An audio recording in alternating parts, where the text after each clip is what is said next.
Je suis en train de marcher dans la forêt et je réfléchissais à quelque chose que j'entends souvent. Il faut être discipliné. Et pendant longtemps, je pensais que la discipline, c'était réussir à faire toujours plus, toujours avancer, toujours être au maximum de ses capacités. Mais avec le temps, je me suis rendu compte que cette vision est souvent plus destructrice qu'utile. Parce qu'en la réalité, c'est que nous ne sommes pas des machines. Notre énergie change, notre motivation change, notre état émotionnel change.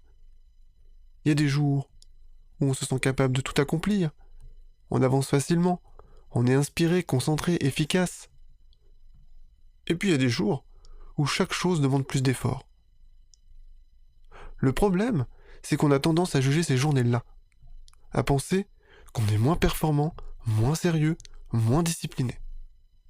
Alors qu'en réalité, la discipline ne consiste pas à être à 100% tous les jours. La discipline, c'est rester engagé envers soi-même. C'est comprendre que certains jours, tu pourras faire 10 pas et que d'autres jours, tu n'en feras qu'un. Mais cet unique pas compte tout autant.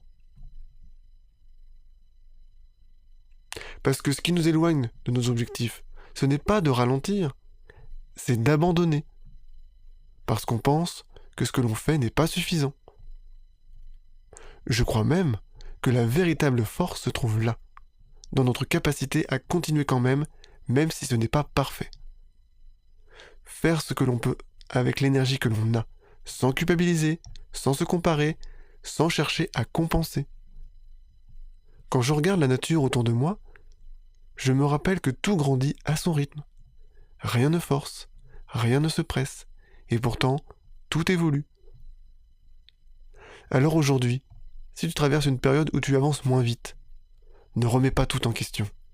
Demande-toi simplement, quel est le prochain pas que tu peux faire ? Et puis fais-le, parce qu'au final, ce n'est pas l'intensité de quelques jours qui transforme une vie, c'est la constance de tous les petits pas que l'on choisit de faire, encore et encore, même lorsque le chemin devient difficile.